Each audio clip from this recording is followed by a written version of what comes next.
താത്ത കൂലിപ്പണിക്ക് പോയിട്ട് നോക്കണ ഒരു മോനാ, ആകെ ഒരു മോനേ ഉള്ളൂ. അപ്പോൾ ആ കൂലിപ്പണിക്ക് പോയി നോക്കിയിട്ട് കൊണ്ടു നടക്കുന്ന മോനാ. ആ മോനെ നോക്കണ മാതിരി വേറെ ഒരു മക്കൾക്കും അത്ര സൗകര്യം അവന് കിട്ടിയിട്ടുണ്ടാവില്ല. അത്രയൊക്കെ നന്നായി നോക്കണ ഒരു മോനാ.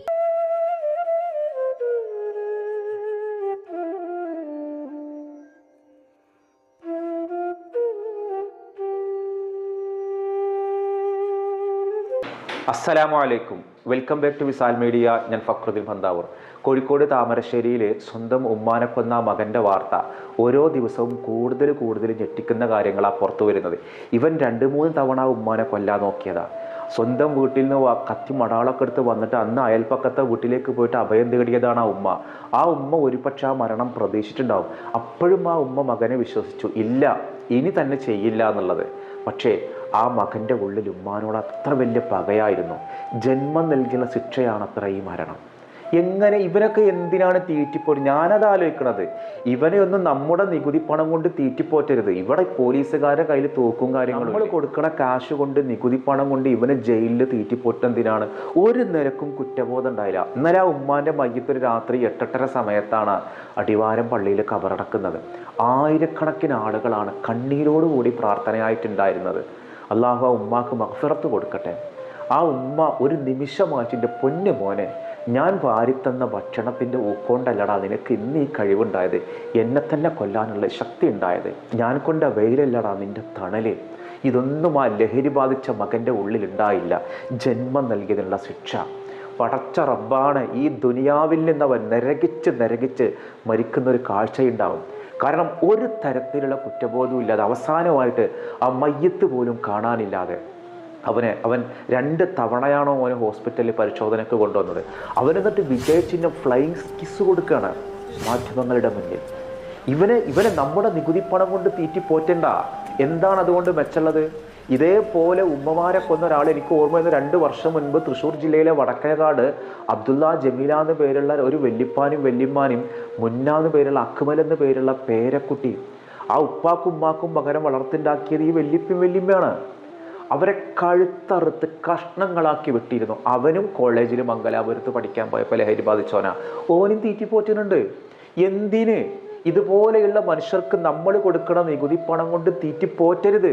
അവർക്കൊരു നിലക്കും ഈ ഭൂമിയിൽ ജീവിക്കാനുള്ള അവകാശം മകനെന്ന നിലക്കോ പേരക്കുട്ടി എന്ന നിലക്കോ ഇല്ല.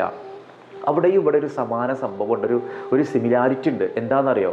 ഒന്നാമത് ഈ ഒരു ആഷിഖ് എന്നുള്ള 24-കാരൻക്ക് ജന്മം തന്നെ വെറുക്കാൻ കാരണം 1.5 വയസ്സാകുമ്പോൾ ഉപ്പ ഇട്ടെറിഞ്ഞു പോയതാ. വേറെ മൂപ്പർ ഇതിനെ ഒഴിവാക്കിയിട്ട് പോയി. ഇവൻ്റെ ജീവിതം അവിടെ നിന്ന് നരിക്കും. ആ മനുഷ്യൻ ഇതിൻ്റെ ഉത്തരവാദിത്വമുണ്ട്. ജന്മം നൽകാൻ ഇട്ടാൽ പോരാ, മക്കളെ നോക്കിണ്ടാക്കാൻ വയ്ക്കൂല്ലെങ്കിൽ ഇതിന് നിൽക്കരുത്. ഇതെന്താ പോലെ ഫാക്ടറിയിൽ ഉണ്ടാക്കണ തീപ്പൊട്ടിക്കൊള്ളി ഉണ്ടാക്കലാണോ? ഇത് മനുഷ്യരുണ്ടാക്കാനും വളർത്താനും പറ്റണം. ഇവൻ്റെ ജീവിതം വെറുപ്പായിട്ട് തോന്നിയപ്പോഴാണ് ജന്മം നൽകിയതിനോട് പകയുണ്ടായത്. പിന്നെ ഇവൻക്ക് ഇടക്കിടക്ക് കാശ് വേണം. ഈ ഒരു ആഷിക്കിന് ഇടക്കിടക്ക് കാശ് വേണം. ഇവൻ ഈ ടൂറ് പോയിട്ട് വന്നു. ഇവനെ ബാംഗ്ലൂരിൽ അഡിക്ഷൻ സെൻറ്ററിൽ കൊണ്ടുപോയിട്ട് നേരാക്കി ലഹരിയുടെ പ്രശ്നങ്ങളൊക്കെ മാരാക്കി. പിന്നെ ഇവരൊരു ടൂറ് പോയി. ആ ടൂറ് പോയത് എന്തിനാണ്, ആരോടാണ് എന്നുള്ള ചോദ്യമാണ് ഇവൻക്ക് വല്ല പ്രകോപനം ഉണ്ടാക്കിയത്. സത്യം പറഞ്ഞാലോ, ഇവൻ ടൂറ് പോയ വീട്ടിലെ മക്കളുണ്ടല്ലോ, അവരെ ഉമ്മമാരങ്ങൾ സൂക്ഷിച്ചോട്ടാ. ഇവൻ്റെ കൂടെയാണ് ടൂറ് പോയിട്ടുള്ള ആളുകളെങ്കിൽ അവരും ഏകദേശം ഈ ലെവലിലൊക്കെ ചിന്തിക്കുന്ന ആളുകളായിരിക്കും. ഇവൻക്ക് കാശ് വേണം, ഇവൻക്ക് എന്തിനും പണം വേണം, അതിനിപ്പോൾ സ്വത്ത് വീതം വെക്കണത്രേ. ഇവൻ്റെ ആ ഉമ്മാൻ്റെ ഭാവം, ഇതെല്ലാ തെറ്റിനും ഉമ്മാർ കൂട്ടിക്കാണേ. എൻ്റെ കുട്ടി അങ്ങനെ ചെയ്യില്ല, എൻ്റെ കുട്ടി ഇപ്പോഴും അങ്ങനെ തന്നെയാണ്. ഇങ്ങനെ ഈ ഉമ്മനോ ഈ നമ്മൾ പൊന്നാരിച്ച് വഷളാക്കാന്ന് കണ്ടില്ലേ? ഈ പാവ ഉമ്മ അധ്വാനിച്ചിട്ട് വളരെ ബുദ്ധിമുട്ടിയിട്ടാണ് അത്രയും മോനെ വളർത്തിയത്. അത്രയേറെ ഈ ഉമ്മ ഈ മോനെ സ്നേഹിച്ചിട്ടുണ്ട്. ഉമ്മ മക്കളെ സ്നേഹിക്കുക എന്ന് പറഞ്ഞാൽ തെറ്റിന് കൂട്ടിക്കരുത്. ചെറുപ്പത്തിലേ ഓരോ ഉടായ്പ കളിക്കുമ്പോൾ തെറ്റിന് കൂട്ട് നിന്ന് കഴിഞ്ഞാൽ പിന്നെ ആ മക്കൾ വഷളാവും. ഞാൻ പറഞ്ഞ വടക്കേക്കാട് ഉള്ള ആ ഒരു വിഷയത്തിലും അവിടെയും ഇവൻ്റെ ഉപ്പ വേറെ ഒഴിവാക്കിയിട്ട് പോയി വേറെ കല്യാണം കഴിച്ച്, ഉമ്മയും വേറെ കല്യാണം കഴിച്ച് വേറൊരു ഭാഗത്ത്. ഇവനെ നോക്കിയുണ്ടാക്കിയത് ആ വല്യപ്പയും വല്യമ്മയും. ഇവൻക്ക് എന്തിനും ആ വല്യപ്പയും വല്യമ്മയും എന്ത് ചോദിച്ചാലും കൊടുക്കും. കാരണം പേരക്കുട്ടിയല്ലേ, വാപ്പാൻ്റെ ഉമ്മാൻ്റെ സ്ഥാനത്താണ് ആ പ്രായമുള്ള ഉപ്പയമ്മയും കണ്ടത്. അവനങ്ങനെ ലഹരിക്ക് അഡിക്റ്റായി. എന്തും കിട്ടുകയാണ്. പിന്നെ വലിയ തുക കൊടുക്കാൻ ഇവർക്ക് പറ്റണ്ടേ? മറ്റു മക്കൾ വിളിച്ചിട്ടും ഈ പേരക്കുട്ടിനെ കരുതിയിട്ടാണ് അത്ര ആ ഉപ്പയമ്മയും പോവാതിരുന്നത്. അവസാനം അവൻ്റെ കൈ കൊണ്ട് തന്നെ അവരെ ജീവനും പോയി. അള്ളാഹു ആ ഉപ്പാക്കും ഉമ്മാക്കും മഗ്ഫിറത്ത് കൊടുക്കട്ടെ. ഒരു പക്ഷേ നമ്മുടെ വീഡിയോ കാണുന്നവർക്ക് അത് ഓർമ്മ ഉണ്ടാവും. സെയിം ഇവിടെയും ഇങ്ങനെ തന്നെയാണ്. ഉപ്പ ഇട്ടെറിഞ്ഞു പോയിട്ട് സ്വന്തം നിലക്ക് അങ്ങനെ പോയി. ആ ഉമ്മ അധ്വാനിച്ചുണ്ടാക്കിയിട്ട് തൊഴിലിന് പോയിട്ടാണ്, പലയിടത്തും പണിക്ക് പോയിട്ടാണ് ഈ മോനെ വളർത്തിയത്. മോൻക്ക് ഒരു ഇടങ്ങറും ഉണ്ടാവണ്ടെന്ന് കരുതി ഓൻക്ക് പിന്നെ ജന്മം തന്നെ വെറുത്ത്. അയൽപ്പക്കത്തുള്ള ആളുകൾ പോലും പറയുന്നത് അതാ. താത്ത കൂലിപ്പണിക്ക് പോയിട്ട് നോക്കുന്ന ഒരു മോനാ, ആകെ ഒരു മോനേ ഉള്ളൂ. അപ്പോൾ ആ കൂലിപ്പണിക്ക് പോയി നോക്കിയിട്ട് നടക്കുന്ന മോനാ. ആ മോനെ നോക്കണ മാതിരി വേറെ ഒരു മക്കൾക്കും അത്ര സൗകര്യം അവന് കിട്ടിയിട്ടുണ്ടാവില്ല. അത്രയൊക്കെ നന്നായി നോക്കുന്ന ഒരു മോനാ. മോനെ ബൈക്ക് വേണമെന്ന് പറഞ്ഞാൽ ബൈക്ക്, അതിൻ്റെ മുന്നേ ഒരു ആക്റ്റീവ്, അതൊക്കെ പുതിയ എടുത്തു കൊടുത്തതാണ്. അത് കഴിഞ്ഞാൽ ഓന് ഈ മരുന്നടി തുടങ്ങിയതിന് ശേഷം ഇവിടെ അടിയാണ്. വന്നാൽ കച്ചറ ഉണ്ടാവും. ഉമ്മനെ ഒരു പ്രാവശ്യം അടിച്ച് ശരിയാക്കി മുഖത്ത് ചൂടുവെള്ളം ഒഴിച്ചിട്ട് ഞാനും ജലീലെന്ന് പറഞ്ഞത് ഒന്നവനെ കാണിച്ചാൽ ഓന് പിന്നെ അടിവാരത്തുനിന്ന് കുറച്ച് ആളുകളും കൂടി വന്നിട്ടാണ് ഹോസ്പിറ്റലിൽ കൊണ്ടുപോയത്. ഒരു പ്രാവശ്യമല്ല 2 പ്രാവശ്യം അങ്ങനെ കൊണ്ടുപോയിരുന്നു. അതിന് ശേഷമാണ് ഇത്താത്തൊക്കെ സുഖമല്ല, അത് ഓപ്പറേഷൻ കഴിഞ്ഞു പിന്നെ അങ്ങോട്ട് പോയത്. അവിടെ നിന്നുള്ള വിവരങ്ങളാണ് നമ്മൾ ഇതറിഞ്ഞത്. അവിടെ നിന്ന് ഇങ്ങോട്ട് അറിയില്ല. പിന്നെ ഇടയ്ക്കിടയ്ക്ക് ഓന് ഇവിടെ വരലുണ്ട്. അതായത് ഒരാഴ്ച മുന്നേ 2 ആഴ്ച മുന്നേറ്റവും വന്നിട്ടുണ്ട് ഇവിടെ. ഇടയ്ക്കിടയ്ക്ക് വരെ വരുന്നത് ഇന്നെ വിളിച്ച് അറിയിക്കാറുണ്ട്. പക്ഷെ ഞാൻ ഇവിടെ അല്ലായിരുന്നു. ഞാൻ 3 ദിവസമായിട്ട് എത്തിയിട്ട് ഞാൻ പ്രവാസിയാണ്. ഓനിവിടെ വരുന്ന ടൈമിനൊക്കെ എന്നെ വിളിച്ച് പറയും എന്തെങ്കിലും പ്രശ്നങ്ങൾ ഉണ്ടാക്കുന്നുണ്ടോ, വേറെ ആരെയും കൊണ്ട് ഉണ്ടോ എന്നുള്ള അറിയാൻ വേണ്ടിയിട്ട്. ഇന്ന മുന്നേ ചെക്കന്മാരെ കൂട്ടിയിട്ടായിരുന്നു ഓന് വരാറുള്ളത്. പിന്നെ അതിൽ ഞങ്ങളിവിടെ നാട്ടുകാരൊക്കെ എല്ലാം കൂടി വാണിംഗ് കൊടുത്തതിന് ശേഷം ചെക്കന്മാരെ നിർത്തി അവിടെ എവിടെയെങ്കിലും വണ്ടി ഇറങ്ങും, നടന്നു വരും. ഇവിടെ വന്നിട്ട് ബാക്കി പരിപാടി. ഓനെപ്പോൾ വരുന്നതെന്നോ പോകണമെന്ന് നമ്മളറിയില്ല. അവിടെ ഉണ്ടാവും. അന്ന് ഇവിടെ കാട് പിടിച്ചെടുക്കുക. ഓനെ സിറ്റൗട്ടിൽ അവിടെ ഇരിക്കും. അത് കഴിഞ്ഞ് എപ്പോഴാണ് പോകണമെന്ന് അറിയില്ല. ഇവിടെ നിന്ന് നോക്കിയിട്ട് പിന്നെ നോക്കുമ്പോൾ പോയിട്ടുണ്ടാവും. ആ ടൈമിന് അക്രവാസനല്ല. പക്ഷേ ഒരമ്മ ഇവിടെ ഉള്ളിടത്തോളം കാലം ഉണ്ടായിട്ടുണ്ട്. എന്നും അടി തന്നെയാണ്. ഇതുപോലെയുള്ള മനുഷ്യർക്ക് നമ്മുടെ നികുതി പണം കൊണ്ടൊന്നും ഇവരെ തീറ്റിപ്പോറ്റിയിട്ട് ഇവരങ്ങനെ തടിച്ചു കൊടുത്തിട്ട് മറ്റൊരു ഒരു ഒരു ഗോവിന്ദച്ചാമി ആവണ്ട. ഒരു നിലക്കും ഓരോ നിമിഷവും ഇവർക്ക് ഇപ്പോൾ ഒരു കുറ്റബോധമില്ല. ഇവനിപ്പോൾ എന്തോ ഒരു ജേതാവാണ്. അങ്ങനല്ലേ ഇവൻ്റെ കൂട്ടുകാരും ഇവൻ്റെ കൂട്ടുകാരും ഇങ്ങനെ തന്നെ ആയിരിക്കും. ഓരന്മാരൊക്കെ ഉണ്ടെങ്കിൽ നോക്കിക്കോളിട്ടാ. ഇത് ഇങ്ങനെയൊക്കെ തന്നെ അവസാനിക്കുള്ളൂ. ഇവനക്ക് പണം കിട്ടണം, ഇവൻ്റെ കൂടെ കൂട്ടണം എന്നുണ്ടെങ്കിൽ ഇവൻ്റെ ഒക്കെ സൈക്കോ മനസ്സിനനുസരിച്ചുള്ള സിമിലാരിറ്റി ഉള്ള ആളുകളല്ലേ കൂടെ ഉണ്ടാവുക. അവനവൻ്റെ മക്കളെ അവനവൻ്റെ കുടിയിലിരുത്തിയാൽ കുറച്ചു കാലം നല്ലപോലെ ജീവിക്കാം. പോസ്റ്റ്മോർട്ടം റിപ്പോർട്ടിൽ ഞെട്ടിക്കുന്ന വിവരങ്ങളാണ് പുറത്തു വരുന്നത്. കാരണം ആ ഒരു മകന് ഉമ്മാൻ്റെ മേത്ത് 20ലധികം വെട്ടുകളായിട്ടുള്ളത്. 20ലധികം വെട്ടുകൾ, എല്ലാതും തലക്കും കഴുത്തിനും മാത്രം.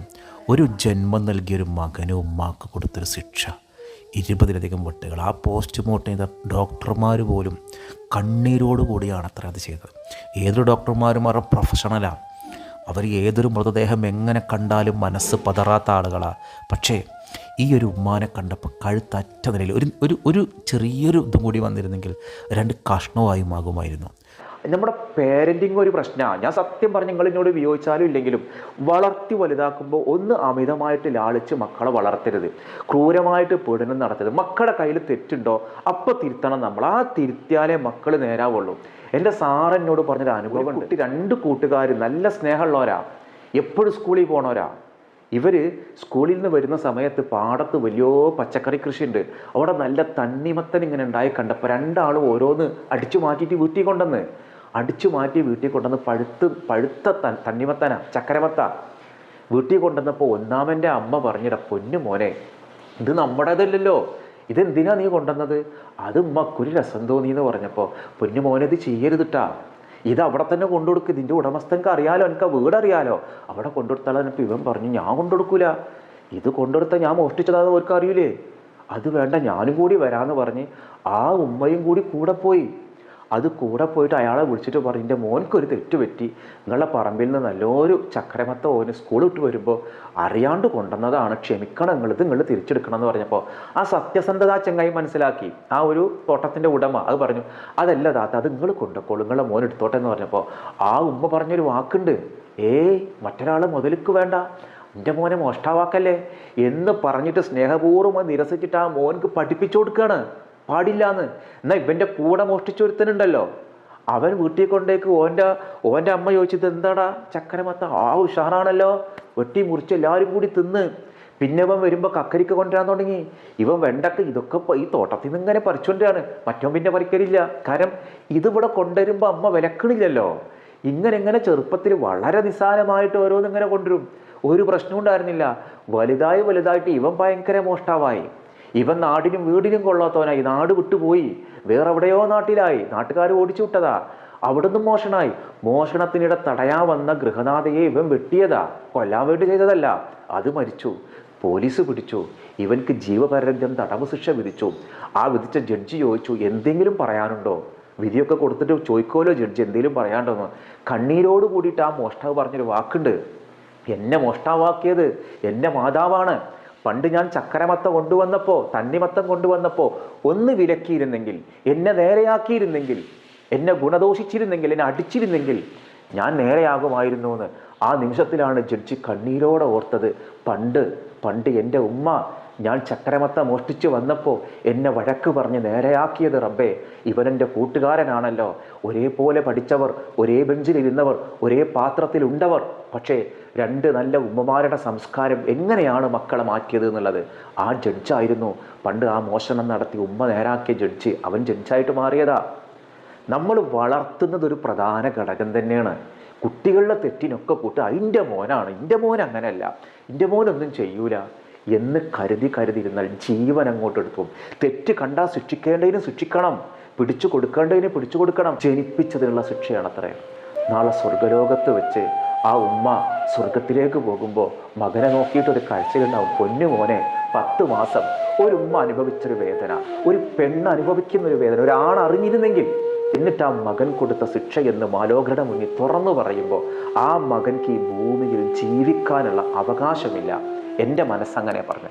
നമ്മുടെ മക്കളെ പടച്ചോ. ഇന്നലത്തെ ചോദ്യത്തിൻ്റെ ഉത്തരം മദ്യം എന്നാണ്, ലഹരി എന്നാണ്. ഇന്ന് നമ്മൾ ചോദിക്കുന്നൊരു ചോദ്യം, മാതാവിൻ്റെ ഉമ്മമാരുടെ കാൽക്കീഴിലാണ് സ്വർഗമെന്ന് ലോകത്തെ ആദ്യമായി പഠിപ്പിച്ച ഒരു വിശ്വവിമോചകനുണ്ട്, പേരെന്താണ് എന്നുള്ളതാണ് ചോദ്യം. ഉത്തരം നിങ്ങൾ താഴെ കമൻറ്റ് ചെയ്യണം. മറ്റൊരു ദിവസം മറ്റൊരു വീഡിയോയുമായി വീണ്ടും കാണാം. അസ്സലാമു അലൈക്കും.